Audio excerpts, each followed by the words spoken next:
guys, welcome to my channel. Today I want to show you how to make Japanese cheesecake. Now I know that I am late on the bandwagon for the Japanese cheesecake trend because that was a long time ago.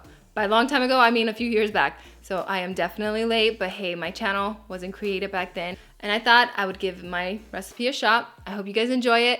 Make sure you hit that subscribe button if you guys want to learn how to make more easy recipes. This Japanese cheesecake is no exception. So if you guys want to learn how to make it, make sure you keep watching. And don't forget to hit that subscribe button. To make Japanese cheesecake, make sure you preheat your oven to 400 degrees.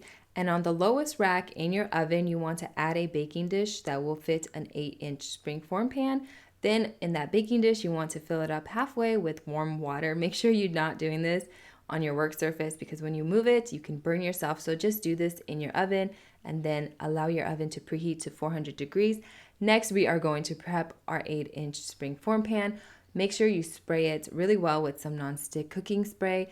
And then you want to cut a circle out of your parchment paper. Now this kind of looks like an art and craft type of video. It's not. We're just trying to prep everything for our Japanese cheesecake. So once you got your circle, add that to your springform pan, and then you want to cut out some strips to line the sides of your springform pan, and you want to also spray those. I actually had to cut two because I didn't cut my parchment paper long enough. Once you are done prepping your springform pan, it should look like this on the inside. Then we could get started on prepping the outside of our springform pan. So all you want to do is wrap it in aluminum foil. I'm using 4 different sheets alternating in between each one.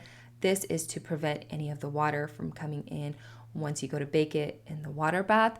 So once you're done with that, you're done with your arts and crafts for the day, and we could get started on the fun stuff, which is the ingredients and making this cheesecake. Next, you want to separate your room temperature eggs. So I am just cracking them, and I'm allowing the egg whites to go to the bowl of my standing mixer and then my yolks to another bowl. You don't need a big bowl for your egg yolks, but I would recommend the bowl of your standing mixer if you have one, just because it's going to make it a lot easier when we go to beat them and to make them fluffy and all pretty.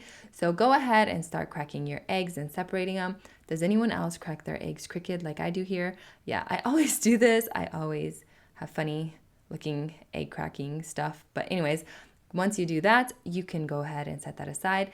Add your room temperature cream cheese and your milk to a large bowl. Now, I would recommend that you guys use a blender for this step. I'm using my hand mixer, and of course, I made a mess. That's just what I do. So if you do this, make sure you just clean up your mess, and you can also go ahead and beat it in your sink so it doesn't get everywhere. That's what I kind of did. And then once it's nice and fluffy like this, you can go ahead and take it out of your sink. Hopefully you washed your dishes before you did all that. So you have a nice clean sink. So you're going to want to beat your milk and your cream cheese until it's nice and smooth. Make sure you're scraping your bowl in between. Then once that is nice and smooth, you want to add in your egg yolks, and you want to go ahead and add your room temperature butter, your sugar, your lemon juice, and your vanilla. And it should look something like this. It looks like a mess. And then you want to go ahead and beat this again. Make sure you beat this until it is nice and smooth. You do not want to see any lumps or clumps or whatever they're called. So just go ahead and scrape your bowl every now and then. Go ahead and mix it a few times. After beating and scraping the sides of your bowl, probably 2 to 3 times, you should be able to get all those lumps out. It should be nice and smooth. Then you are ready to sieve in your dry ingredients. So add in your flour, your cornstarch, and your salt to a sieve and run it through a sieve. Then using a whisk, go ahead and whisk all of this together. Now this is going to take 2 to 3 minutes. You want to make sure there is no lumps in your cheesecake. Lumpy cheesecake is never a good thing, so make sure you get those lumps out. Once your batter is nice and smooth and your arm hurts, you know you are ready to move on to the next step. So set that aside. Then to your standing mixer, go ahead and start beating your egg whites. Once they're nice and frothy, add in your cream of tartar. The cream of tartar is used to stabilize the egg whites, and when the egg whites are nice and frothy, foamy looking like this, go ahead and start adding in a little bit of sugar at a time. Don't go overboard and add it all at once because you do not want your egg whites to collapse. So go ahead, add a little bit at a time. Make sure it gets dissolved and incorporated in between each additional adding of sugar. Once all your sugar is added to your egg whites and you have stiff peaks and your egg whites are nice and glossy, go ahead and turn off your standing mixer and you can start the next step, which is adding this to the cream cheese batter. I, however, decided to text my nephew because it was his birthday when I was making this cheesecake, and I wanted to wish him a happy birthday. Kind of lost track of time, and I allowed my egg whites to beat too much, so they actually became really stiff, which is not a good thing. That actually can happen, so watch out for that. Make sure you do not overbeat your egg whites because it will be super hard to fold them into the rest of your batter. So here I am folding my egg whites into my cream cheese batter. I did this in thirds, and then my last one, I just poured my cream cheese batter into the rest of my egg whites and went ahead and folded all of that until it was combined. No joke, my arm was killing me after all of this folding. It was hurting so bad, and those egg whites were so stiff. So make sure you keep an eye out for that. You don't want to be rough with this because you don't want to deflate any of those air bubbles that you made with the egg whites. So once everything is combined to the best of your abilities, go ahead and start pouring this mixture into your springform pan that you actually prepared a little bit earlier. Remember that thing that we were doing, the arts and craft project?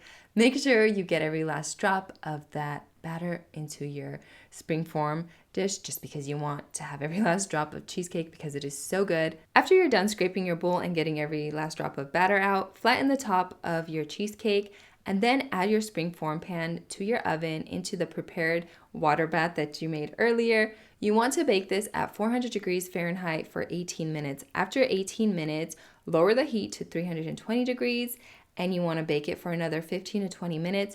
Make sure the center is cooked by inserting a toothpick in the center. Then you want to turn off your oven, open your door just a crack, and allow it to cool slightly for around 30 minutes. After 30 minutes, you can go ahead and remove your cheesecake out of the oven, allow it to cool completely at room temperature. Then you can remove the springform pan. All I'm doing is dusting it with some powdered sugar. I added one of these papers. I got it from Sprouts. I don't even know what they're called. So I'm heavily dusting it with some powdered sugar. You can decorate your cheesecake however you like. If you don't like this method, you can just dust the whole top with some powdered sugar, or you can just leave it bare. It is entirely up to you. What I did next was I moved it to a cake stand, and then I slowly peeled back that paper layer, revealing a really beautiful pattern. But I didn't stop there just because I didn't really like the way the top turned out. As you can see, it's unevenly discolored. So I went ahead and placed some fresh fruit on top of it. I'm using strawberries and blueberries. Make sure to wash all your produce before you eat it, even if it's fresh or it comes packaged. If you can wash it, make sure you wash it. So once I've topped the top with some fresh fruit, I went ahead and topped the sides, or I decorated the sides, and it looks something like that. I think it looks pretty, appetizing. I would want to eat some of that. I mean, of course, that's why I made it. So this is just what it looks like. Here's another shot so you guys can see the top. I thought it looked pretty cool, that pattern. And then I went ahead and started slicing into it. I know that's what we are all waiting for. So my first slice didn't come out as clean as I wanted to. I realized it was the way that I was cutting it. So I'm going to pull it out just so you guys can see what I mean by that. As you can see, the tip is kind of concaved, and I did not like that. And there is a little blueberry on the tip that is so funny. So that's what it looked like. So I went ahead and cut my second slice. Again, as you can see, I'm dragging my knife and it's kind of bringing the tip down. So I went ahead and pointed my tip into the tip of the cheesecake, and then I dragged my knife, and that seemed to do the job. It seemed to get you like a cleaner cut. So I'm just giving you that tip if you guys are looking for a little bit of tips, when you guys are going to make your own cheesecake. So that's what it looks like. And then of course, I'm going to dive into this cheesecake. It is so soft and fluffy and airy. Oh my goodness, you guys, once you bite into it, it kind of just melts in your mouth and it disappears. It's not overly sweet, which I love. I think the American one is a lot more dense, which isn't a bad thing, but this one just takes it over the top. And I really like the texture. It is so fun to eat. It's not super, heavily cream cheesy or anything like that. And then I'm going to try to show you, once I put my fork down, kind of like the jiggliness of it. I ended up not doing a very good job at demonstrating that, but I was trying. Hopefully you feel inspired to make your own Japanese cheesecake because they're so good. They melt in your mouth. They're super airy and light and fluffy and all things good. Not extremely sweet like the American version, but I hope you guys give it a try, make it. Make sure you tag me on Instagram if you ever recreate any of my recipes. I would love to see them. I would love to interact with you. Don't forget to hit that subscribe button because if you don't, you might miss my future uploads. Anyways, if you made it this far, thanks for watching. I hope you guys are having an awesome day. Stay healthy, stay well, be safe out there in this crazy world that we're all living in and just trying to survive. Until next time, see ya.